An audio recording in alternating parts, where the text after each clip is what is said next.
Hindi medium academy में आप सभी का स्वागत है। मैं हूं अरुण कुमार यादव और आज इस वीडियो में हम देखेंगे विज्ञान कक्षा 8 के अध्याय 8 कोशिका संरचना एवं प्रकार के ऊपर कुछ MCQs यानी कि बहुविकल्पीय प्रश्नों को शुरू करने से पहले अगर आप हिंदी मीडियम को इंस्टाग्राम और फेसबुक पे फॉलो करना चाहते हैं तो ये इंस्टाग्राम ID है और ये फेसबुक पेज की ID है, यहाँ से आप फॉलो कर सकते हैं। और अगर आप वेबसाइट पे जाना चाहते हैं तो वेबसाइट है hindimediumacademy.com। और अगर आप इंग्लिश मीडियम के स्टूडेंट्स हैं तो आप हमारे दूसरे चैनल्स को सब्सक्राइब कर सकते हैं। AK स्टडी, यहाँ पे आपको मैथ्स की वीडियोस मिल जाएंगी इंग्लिश मीडियम में, और डियर साइंस पे आपको साइंस की वीडियोस इंग्लिश में मिल जाएंगी, तो आप यहाँ से इंग्लिश मीडियम में वीडियोस देख सकते हैं। चलिए अब शुरू करते हैं क्वेश्चन नंबर 1 से। देखो जो क्वेश्चन नंबर 1 है इसमें बोला गया है जीव की सूक्ष्मतम मूलभूत संरचनात्मक इकाई है। आपके पास जो ऑप्शन है वो है अंग, कोशिका, ऊतक या फिर शरीर। तो किसी भी जीव की जो सूक्ष्मतम मूलभूत संरचनात्मक इकाई होती है उसे हम क्या कहते हैं, ये प्रश्न में पूछा गया है।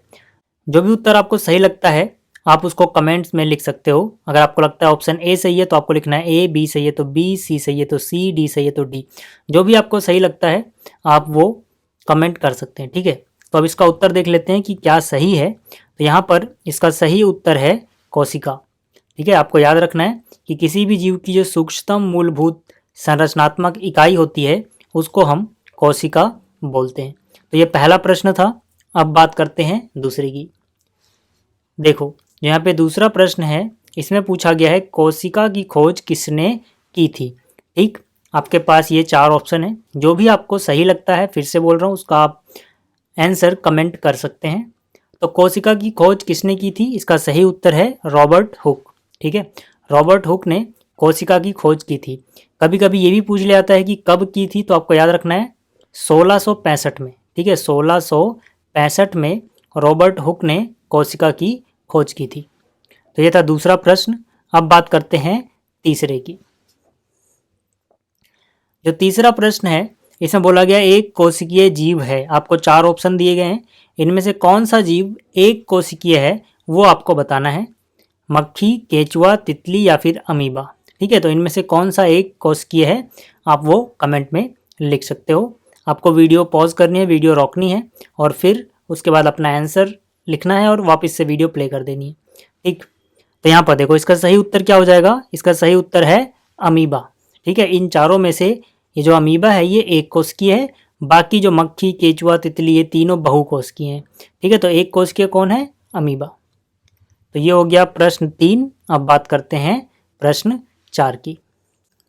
देखो जो प्रश्न 4 है इसमें बोला गया है कोशिका झिल्ली का सबसे महत्वपूर्ण कार्य है कि वह ऑप्शन A कोशिकाओं में प्रवेश करने वाले एवं बाहर जाने वाले पदार्थों का नियंत्रण करती है।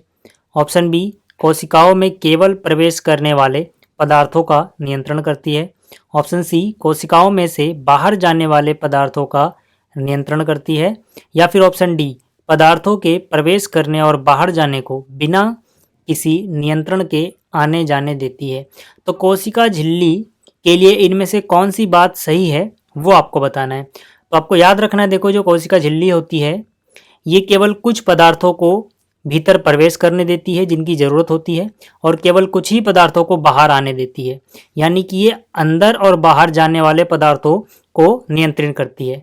तो ऑप्शन A यहाँ पर सही होगा, कोशिका में प्रवेश करने वाले एवं बाहर जाने वाले पदार्थों का नियंत्रण करती है। फिर से बोल रहा हूँ, आपको याद रखना है ये अंदर जाने वाले और बाहर आने वाले, ठीक है, बाहर आने वाले और प्रवेश करने वाले दोनों ही पदार्थों का नियंत्रण करती है। तो ऑप्शन A सही है।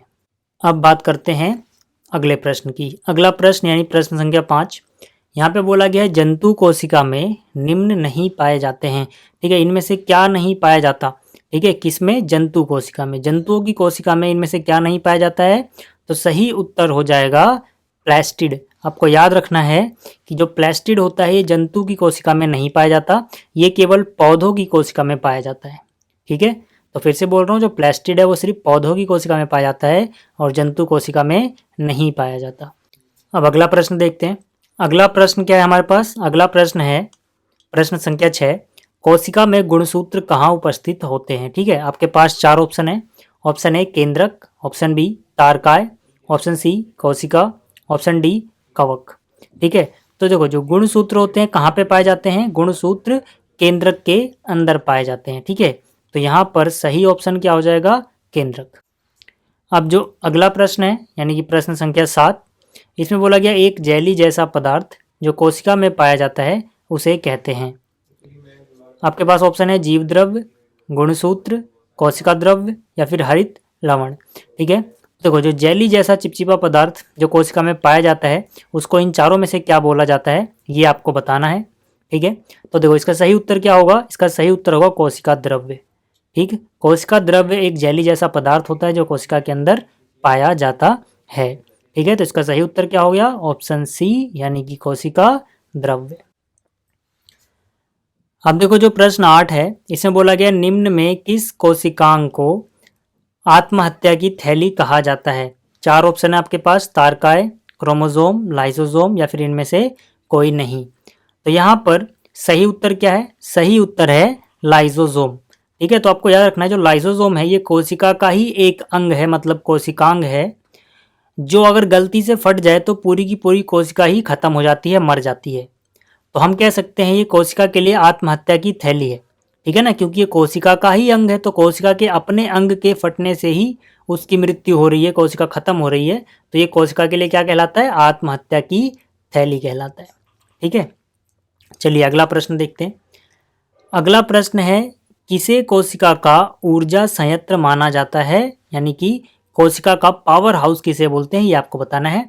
आपके पास 4 ऑप्शन है, हरित लवण, सेंट्रोसोम, माइटोकॉन्ड्रिया या फिर ल्यूकोप्लास्ट।